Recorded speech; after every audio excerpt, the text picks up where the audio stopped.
Hi, everyone. Welcome to the Global Meditation Summit. My name is Hailey Lott, and I am so happy that you guys are joining us today on this interview. Today, we have Kelly Blaser, who I've known for a while now, and she is a yoga teacher. She is a family and marriage therapist and also a meditation teacher, and she has just a huge wealth of knowledge to share with us, and I'm so excited that you're here, Kelly. Do you want to just tell us a little bit more about you so we can get a little intro? Sure. Well, that's kind of that you just broke down. Like those are the things that I do. I'm a meditation teacher, I'm a yoga teacher, and I'm a marriage family therapist. That's the gist of it. And I guess there's in each one of those sectors of my life, I guess there's a more long and sordid tale. It just depends on how far back we want to go. I guess I could tell you that right now I'm teaching yoga publicly a bit, but I teach privately quite a lot. And my meditation teaching is done primarily online. Like I run a group called Dharma Bridge. So it's not just that I'm teaching meditation, I'm also talking about Dharma. And when I say Dharma, I really mean it in the truest sense of the word Dharma. Like Dharma is translated in many different ways, but I like to remind people that the root of Dharma is the DHR of Dharma. Dharma is from support. It means support. So I try to teach Dharma in a way that it really supports people to come back into their actual truest self. Some people hear the word Dharma and they have an understanding of it like that it means the law or like the doing the right thing or and it does refer to kind of the body of the teachings, but it also refers to like the contents of and the energy of the enlightened mind. And so I like to think about that as really the most significant part is the awakeness that it refers us back to. So that's the deepest support that Dharma can provide. And so that's always my intention when I'm leading Dharma Bridge or talking to people about meditation, is to like remind people that life is short and we're here to wake up and get free and love ourselves and love everybody and really come into tune with our highest self. So beautiful. Yeah. And then also your website is somapsychotherapy.com. Yeah. And how does that tie into the meditation, the mindfulness, the therapy? How does that all tie in? Well, I mean, somatics is a wide field, and somatic psychotherapy can really be expressed in a lot of different ways. But my intention, having that be my URL, is to convey that my understanding is that everything that we are is going to basically live in our bodies. In addition, like we are not just what's happening in the mind, in the brain or in the heart. Like I don't have that like reductionist model that we could do psychotherapy just by sitting and talking. So my feeling is that ideally, and this is really one of the main reasons that Dharma Bridge was born, is that ideally we're doing embodied practice. We're really like taking in these teachings, drawing them in, kind of letting them gestate within the body, and then doing some embodied physical practice, which is, ideally we're doing asana. Obviously, as a psychotherapist, I'm not teaching asana so much. I will use some posture and some kind of reading the body and reading the energy and helping people to see how they're holding themselves in the body. So that is definitely a tool for me. But yeah, that's why Dharma Bridge, that's the purpose of Dharma Bridge really, is to be able to bring it all into one program package. Oh, okay. Mm-hmm. I see. Yeah, I'm happy that you brought that up too, just because that's something that I've been thinking about recently, is how I can go through these really, it feels like radical forgiveness in my own life. But then I notice that if I'm not tuning into my body and going into my body, that I still am holding, the radical forgiveness didn't maybe go all the way through into right. the body. Yeah. And like you said, it's like, especially with my deeper exploration of yoga, and that's kind of where I'm at right now, and figuring out how those two things collide, because they definitely do. Oh, absolutely. I mean, it sounds woo-woo to a lot of people still, like I'll be teaching a class and I'll be like, hip opening work is really intense. People often experience a lot of old grief when they open their hips. And I teach in some environments where people have no clue what I'm talking about. Like they just think it sounds like such woo-woo, such a woo-woo racket. But if you go back through like the field of psychotherapy way back, like the father of somatics is really this guy Reich.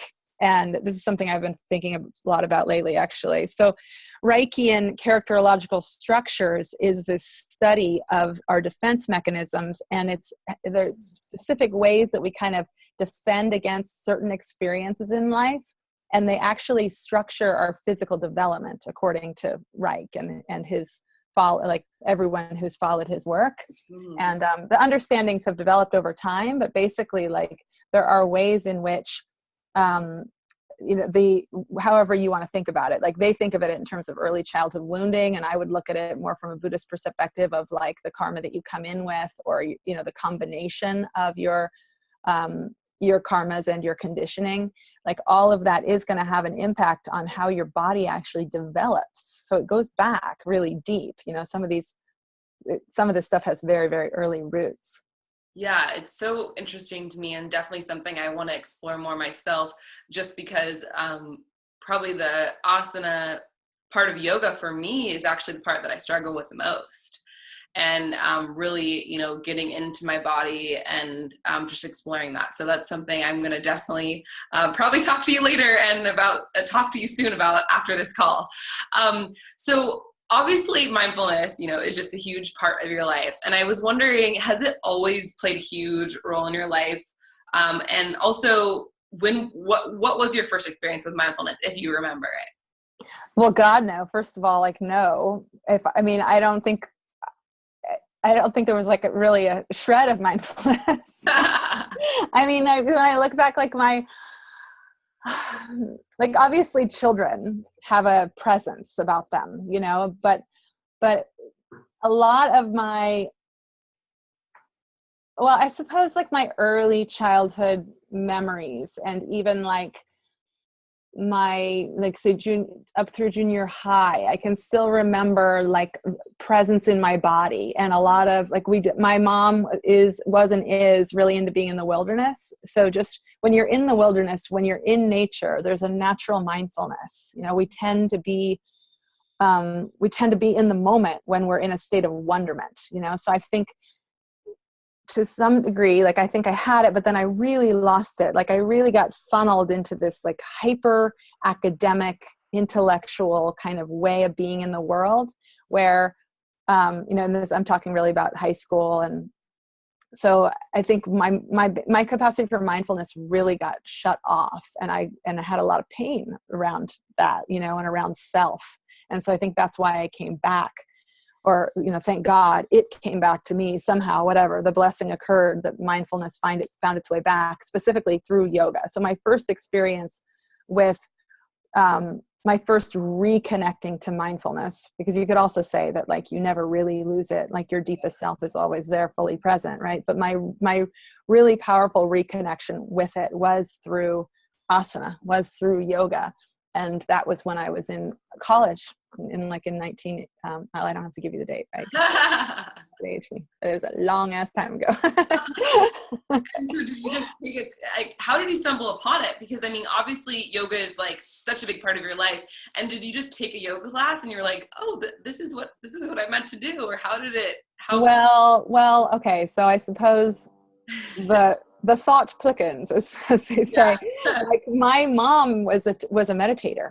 Oh. So I actually grew up, my mom was a meditator and she practiced yoga. Oh. Like she's actually done yoga teacher trainings, and she still sits with a sangha. So it's not like I didn't know it would be a good idea, but I was totally shut down to it until I went to college and was, significantly distanced from my family. And then I did take a yoga class. Yeah, I took actually a college level semester long or quarter long yoga class with Julie Kimball at the University of California, Santa Cruz. And she's amazing. If I could ever find her again, I would would wash that woman's feet. And so then from there, you just kind of fell in love with it and then, and just flew with it.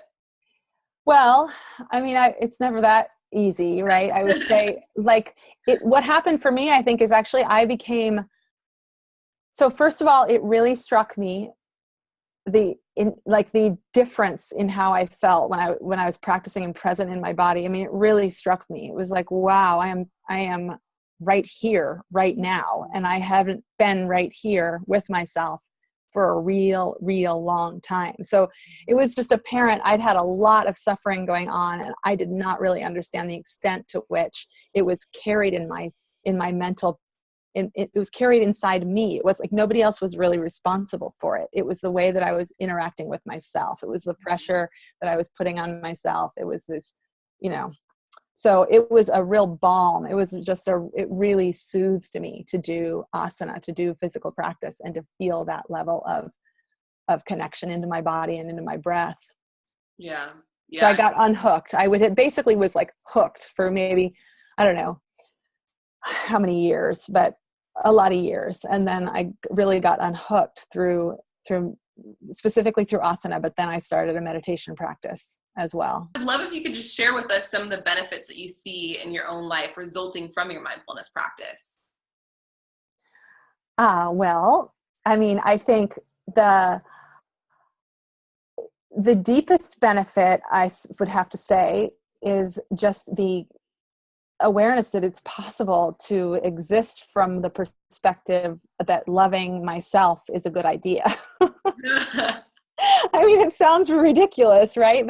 So one of the things that happened for me early in my meditation practice was this kind of sublime experience of like, I don't know, I'm not going to call it anything, but this experience, like I experienced myself as if I were a child, and I could feel the total love. I could just feel the love of the universe, I guess, for lack of a better word. And that was so remarkable to me. Like, it utterly shifted me. So I think once that kind of an experience occurs, then it's very difficult to just kind of go back to sleep. Like, you don't really want to go back to sleep after that. And so for me, then the benefit is that with that, I mean, that particular experience, but then many similar experiences as a touchstone, like it's not like I'm going to sit down every time on my cushion, every time I meditate, I'm going to have like, I'm going to feel total bliss vibe running through my whole central channel and permeating throughout the whole universe, basking in oneness, but occasionally it does occur. And so then when I go out into the world and I see myself like, suddenly getting really bent out of shape, which will still happen, then it's just much easier. It's like there's a different baseline. So it's much easier for me to come back to my intention, which is to, keep dropping into what we call the Brahma Viharas, like the heavenly abodes, keep dropping into metta, maitri, loving kindness, keep dropping into compassion when I'm triggered by somebody else or something, keep dropping into equanimity. Yeah. You said that beautifully, because I mean, that's what I love about meditation as well, is just that, especially morning meditation, because you have this point of intention of your day, and you have this point of peace and calm that you can, like you said, as you go out into the world and you have interactions, maybe with people that you love, or maybe with people that you don't love so much, that you can always kind of tap back into that, that source. Yeah. And it is very much like an energetic experience. And it also is, I mean, I love the word viveka from Sanskrit, the discernment. There is also a discerning quality, that feels, it feels like it's, it feels like a decision that one is making. But I always think about, they say we're always at choice, right? We're always in some way creating our experience and choosing what actions we're going to take. So at some level, responsible for the way that we're behaving in the world. So it feels like, when you talk about it that way, it feels like, a mental choice that you're making. And hopefully the vibrational shift that you get through your meditation experience then makes that choice even available to you. Yeah. I mean, I kind of think as a psychotherapist, sometimes people come in and they're really reporting on, the struggles of their lives, and it's fairly obvious from what they're reporting that they're also kind of contributing to, like people tend to also contribute to some of the stuff that's happening. But I like to think about the fact that like we all have we all are making our own choices, but we're also choosing from what's on the banquet table that we can see, and if you're able to, if you're lucky enough to have had these kinds of meditation experiences, or if you've received these teachings, and you have then you've healed the traumas or what have you, so that you can even sit down at the cushion and dedicate yourself to the practice, then you're really changing what's even at the banquet table for you to choose from. Like you're changing the options that you have available to you. So I just say that because it can be really easy to, once you have a little bit more clarity around the fact that you are at choice and responsible for your life, to then turn that onto others and then become more judgmental toward others who aren't making great choices. And I think that like, that's really not the way to go. People are at some level doing the best they can with what they've got. And a lot of people are they may appear like incredibly defended and, totally stuck in their patterns, just to refer back to like the defense mechanisms and patterns and such. But the reality is that they just can't, at that point, they can't see anything else. And so the only reasonable response is to extend to them compassion and loving kindness and see if you can help them out. Yeah.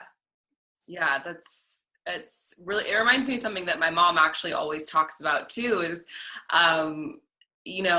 every person only has what they were given. Kind of like, I like that analogy, the banquet table though too, because it kind of makes it all pretty and elegant. But, we can't expect something from someone that maybe they just that wasn't on their table growing up, or it was just something that is completely, that was on our table, but we all live such different lives. We all have such different experiences. So it really, really comes back down to what you said, is like the compassion. That's like the biggest, one of the big, I mean, there's so many, I could say the biggest about so many things, but compassion is huge. To have compassion towards, yourself, of course, first, and then extending it to those around you. Yeah. And compassion, I think compassion and understanding, I think that like what we were talking about in our previous conversation, like this understanding around defense therapy is pretty hip too, and clear about, once you understand that people are defended in these very specific ways, then it's just easier to unhook and shift into a place of compassion, because compassion, you just cannot manufacture. You can't, I shouldn't say you can't manufacture it, because you can create it, but you have to create it out of something that you actually have, rather than just some idea about what you should have. Yeah. So that's why I love like the metta practice, loving kindness practice, because it's really about like, first you import, then you export. First you make a decision that you're going to decide to extend loving kindness to yourself. And then once you're settled in that and centered in loving kindness, then you can extend loving kindness to someone else. So if you happen to see someone else who's really in a fetter and having a total tantrum, like full grown adult having a total tantrum, and maybe they happen to live in your house, or you happen to be married to them or something like that, like being able to then, pause first of all, and then understand, like they literally are probably living in a different universe than you're living in. What they're perceiving is really different than what you're perceiving. And you can't really begrudge them what they cannot see. All you can do, you're just responsible for your own response, rather than just, if you just react out of from your own trigger, then things just then you tend to drive that person more deeply into their defenses and drive yourself more deeply into their defenses. Yes, I agree with that. And I completely agree with that. And that's just kind of something that I think that for me was one of the biggest takeaways from my mindfulness and my mindfulness practice is just, I mean, it's something I still, just work on all the time, is becoming the observer and not the reactor. Because like you said, it's like, say someone is over, having the tantrum, but then when I partake in that tantrum, only gets worse. It only gets worse for them. It only gets worse for me. So through mindfulness, it's been easier for me to, I'm not perfect, but it's definitely been a lot easier for me to find the pause and the breath and be the observer. It's just easy. It's easier to be the observer. It really, really is. Yeah. Yeah. I mean, I think we definitely cultivate it. The witness is always awake in the same way. It's not like we have to grow our capacity to witness. Our awakeness has always been 100% awake. It's just a matter of tuning into that and aligning with that. Yeah. And being aware when we're not. And I think that part, like the being aware when we're not, is an incredible capacity. Like just being able to see, oh wow, like I really got excited about winning that argument. Like that's interesting, or wow, like I just held somebody else to a standard that I'm really not holding myself to. Like that's interesting. That's interesting to see. And that doesn't make me, it doesn't mean that I have to embark on a big self-improvement project. It's an incredible blessing that I even had that even I had a glimpse of the extent to which ego or conditioned mind was overtaking my experience at that moment. And now that I can see it, I just let go. If amends need to be made, make amends, move forward, and live in that remembrance of the fact that the deepest self was always there. I just maybe lost sight of it. So, Chogyam Trungpa Rinpoche one time said, like, what did he say? Something like meditation practice is insult after insult after insult. Basically, that's not exactly what he said, but something along those lines. That basically you just have to see one thing and then another thing and then another thing. You have to see all of your blunders and all of your inconsistencies and all of your hypocrisy over and over again. Yeah, and I love too that you when you talked about it's that our source is always there. We have this authentic, pure self, but it's like about aligning with it, and I definitely can resonate with that so much myself. And yeah, it's just like a really beautiful way that you said that. So I know we talked a little bit about the benefits, but I'd love to ask you about some of the struggles that you've experienced in your mindfulness practice or your meditation practice, and what those were. Okay, well, so I would say in the very beginning, I think I alluded to this, I'm not sure if I said this, but when I first came to yoga, I became so sensitive that I could barely live on this world.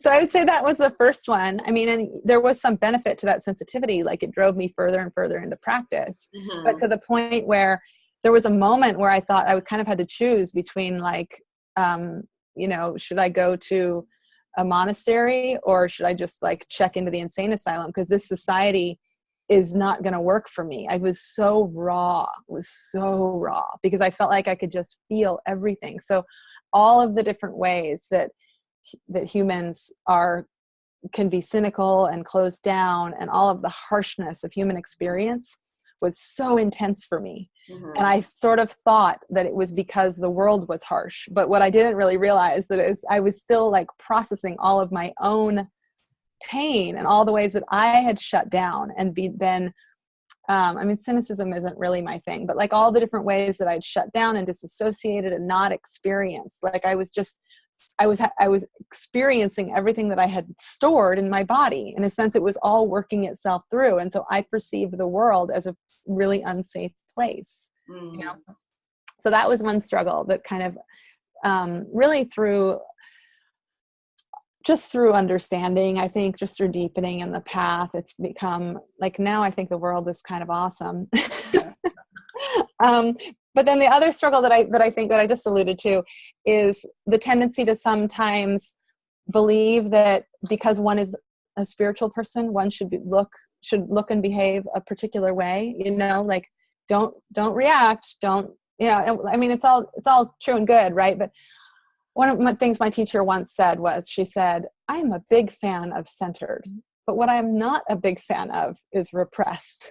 And I thought that was just kind of perfect, because there's a little bit of a, there's such a scene around like spirituality and the way that spiritual people behave and what they, what kind of vegan leather boots they're wearing and what kinds of cars they drive, and then the tones of voice that they speak to their children in. And it can just get to be a bit of a racket too. And it's very culturally specific, because then you go, I mean, I happen to be, as you know, like my family doesn't really roll that way because my guy is Cuban. And so we live very much in this, it's a very different vibe. And if you hang out actually within the Afro-Cuban tradition, like that spiritual path is equally powerful and equally beautiful and effective at bringing people back to their center. But they are loud and boisterous and bossy and conflictive sometimes, like there's a lot of energy in that path. It's not there's no renunciate path in Yoruba or like in Santeria. There's no renunciate path in that. So it's just very useful for me to see that, because, I happen to be on the yoga and Buddhism side of the spectrum, but it's not as if this is the only way to wake oneself up, So I think that's one of the when you ask for struggles, but I would say I just like, this is like a pitfall that I think we all sort of need to look at. This is a potential pitfall, is not seeing different cultural expressions of how we get free and how we can be in the world. Yeah, I think that's a really interesting point too, because I actually was in this meditation class where we were just talking about, I don't even remember what the discussion was about, but this one woman was talking about how she was in Italy, and her experience in Italy was that these people that she was with would be passionately, fighting with each other, screaming, and then the next day they would be so in love and happy. And she found that it was so, for her, it was so interesting, because I think she came from like the Midwest, where it was like, when you have these feelings and emotions that you kind of stuff them down and you don't express them. And it's different than, it's a little bit different than what you're talking about, comparing it with, the spiritual community. But it is interesting how so many different cultures kind of have this different way of just being. And, there's no right or wrong, but it's pretty cool to just think about and just be a witness to the different ways and how different cultures can function. Yeah. Successfully. Yeah. And, when we can be in that appreciation and wonderment of how different cultures express, then we're just less likely to get to succumb to those pitfalls. Exactly. That are basically just like, it's just human arrogance. I mean, it is possible for egocentric karmic conditioning to take over your whole spiritual practice for you. I think that's just something we got to look out for. And we can feel the difference. And that's why I think meditation is so valuable. Studying the Dharma is one thing, like listening to spiritual teachers is one thing, but you don't really know until you feel what's happening in your body. And coming back to your cushion, it just like shows you, you just, you know what I mean? Yeah. I totally agree. But so what advice would you give someone that maybe doesn't know, and someone that's kind of new to the whole mindfulness thing, mindfulness journey, meditation itself? What advice or tips would you give someone that has that experience? I mean, I would just say, like, continue to refer back to practice, and just watch out for, just in line with what we were just saying, like, watch out for the pattern, the karma of referring to conditioned mind to tell you, and conditioned mind will tell you what you should think about your life and how you should behave. And it has a whole plan and script, right? And when you're in it, when you're identified with it and you feel that as self, then it can be really hard to see outside of that box. But, coming back to practice again and again, is really a hedge against that. And I would also say, find a sangha, find a spiritual community and a guide. There's just something really valuable about being in spiritual community. I agree. And I mean, I've been talking a little bit about community with some of the other experts because it's just so important. We all need each other, and we're kind of developing community right now, and we all need each other to lift each other up, support each other, and tell us that it's all going to be okay and that we all can do it. That's right. That's right. Thank you so much for being here today. This was awesome. I loved getting to talk to you about all the things, mindfulness and meditation. I just appreciate it so much. Yeah, it's great to talk with you. Of course. And can you talk to us a little bit about the free gift that you're planning on giving? I know you were planning on something, but I'd love to share with the audience. Yeah, so there's a couple of things that they could avail themselves of. So one would be if they go to mindsethackmeditation.com. I just ran a meditation challenge, so they could take themselves through that challenge. It's basically like they could take themselves through an intensive. There are Dharma talks, like 5 days of Dharma talks and meditations and kind of worksheets. So, and the big focus of that is metta, loving kindness, but a lot of the stuff that we've been talking about, like character structures and such, and how to apply it to relationship, like that's really the core, like how to get free and disidentified ourselves, and then how to apply that freedom, like feel that freedom in the context of relationships and see when we're getting hooked. That's really the core of what it is. So that's a good one. I mean, they can go to somapsychotherapy.com, and there's a lot up there. Like there's a whole video series, there's free meditation, there's a test, there's like a quiz. You can learn about the malas and get a little bit of insight into this tantric understanding of the malas, the different ways that we kind of have dust on our hearts. And that might be helpful for people who like that sort of thing. Mm-hmm. It's like a personality quiz, but it's based on this tantric idea of the 3 malas. Cool. Well, thank you so much. I can't wait to try those. Yeah. I've heard some of the days of the meditation challenge, but I haven't completed it. And it was awesome. So I'm so excited for all of you guys watching to experience that. And once again, Kelly, thank you so much for being here. It was a joy to talk with you and connect with you a little bit deeper. And thank you, Hailey. Of course. You're awesome. You're awesome. You're awesome. Thank you. And thank you guys all.